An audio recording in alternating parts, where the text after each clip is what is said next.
বিসমিল্লাহির রহমানির রহিম। পবিত্র ঈদ উল ফিতর উপলক্ষে শল্যাকা তথা কর্ণফুলীর সর্বস্তরের জনগণ এবং দেশবাসীর প্রতি বিশ্বের মুসলমান উম্মাকে জানাই আমার ঈদের আন্তরিক অভিনন্দন ও শুভেচ্ছা। ঈদ মুবারক।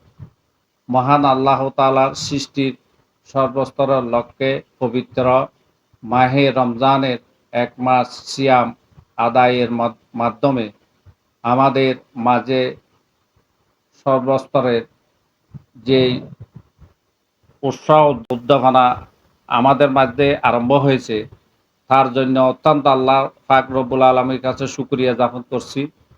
আমি আশা করি পবিত্র ঈদুল এই আনন্দ কর্ণফুলী ও প্রতিটি ঘরে ঘরে যেন পৌঁছিয়ে দিতে পারি এবং বাংলাদেশের তথা মুসলমান উম্মাকে বিশ্বের শান্তিও কামনা করি।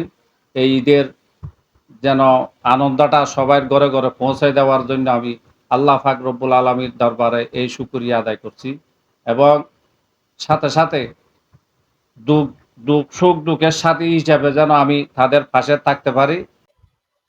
আমি আমার আমার জন্য সব অতীতের বর্তমান সমান। আমি এটা বলবো না যে এটা একটু আমেজ বেশি হচ্ছে যে আমাদের নির্বাচিত সরকার তারেক রহমান যে সরকার গঠন করেছে, বাংলাদেশ পরিচালনা করতেছে, সেজন্য একটু মানে আমাদের মধ্যে একটু উৎসাহ উদ্দীপনা আর মানে সৃষ্টি হয়েছে। সেই জন্য একটু অন্যদের থেকে এটা একটু ব্যতিক্রম বলে মনে করি আমি। আমি আসলে এটা এই অত্যন্ত আনন্দের বিষয়। আমি আমার নানার বাড়ি ছিল ৩টি। আমার বাবা আমার বড় মা মারার পর আমার মাকে বিয়ে করছে, আমার মা মারা যাওয়ার পর আমার তৃতীয় মাকে বিয়ে করেছে। আমার নানার বাড়ি ৩টা, আমি ৩ বাড়িতে গিয়ে ঈদের সালামি গ্রহণ করতাম এবং আনন্দ পেতাম। এখন বর্তমানে আমারও বেশ প্রভাব মানে বিস্তার বললে এটা বলবো না, আমার অনেক বড় আত্মীয়-স্বজন বিস্তার হয়েছে। ইনশাল্লাহ আমার বাড়িতে আসে এবং আমাকে সালাম করে, ঈদের সালামি দিয়ে আমি আর তাদেরকে আনন্দ পাই। এটা আমার এই আগের থেকে ছিল।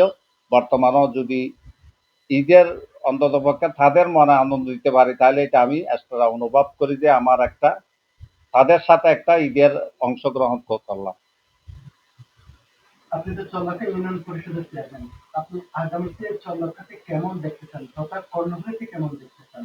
আমি ইনশাল্লাহ এই চল্লাকা যেদিন থেকে আমি ভারপ্রাপ্ত চেয়ারম্যান হিসেবে দায়িত্ব পেয়েছি, এই পর্যন্ত আমার চলমান এবং অতীতে কাজ হয়েছে প্রায় ৩ কোটি টাকার মতো কাজ হয়েছে।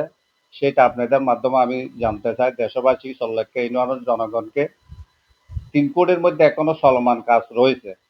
ইনশাল্লাহ এই আশা করি আগামীতে আল্লাহ যতদিন আরো ক্ষমতাতে আমাকে রাখে আরো উন্নয়ন হবে। এই উন্নয়নের ধারাবাহিকতা যদি মানুষে মনে রাখে, ইনশাল্লাহ অতীতেও খেদমতকার হিসেবে ছিলাম, বর্তমানেও আছি, আগামীতেও থাকবো বলে আমি মনে করি। কেমন বাংলাদেশ প্রত্যাশা করেন? ইনশাল্লাহ সুন্দর সাফল্য যেন আমরা পৃথিবীর মানচিত্রেতে একটা যে এই সুনামধন্য বাংলাদেশ একটা পরিচিত লাভ করতে পারি, এই আশা ব্যক্ত করতেছি আমি আপনাদের মাধ্যমে। চল্লাকা ইউনিয়ন পরিষদ তথা আপনার আপনার পরিষদের জনগণের জন্য কি বার্তা দিবেন সর্বশেষ?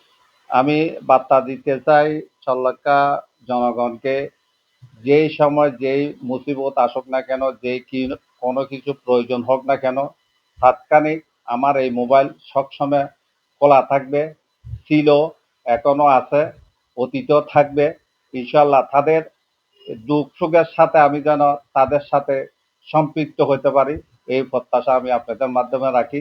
যেন যে কোনো মূল্যে যে কোনো কাজে কামে যেন আমাকে ব্যবহার করা হয়, সেটার জন্য আমি একটু দ্বিধাবোধ করব না। সবসময় জনগণের পাশে ছিলাম এবং ভবিষ্যতেও থাকবো।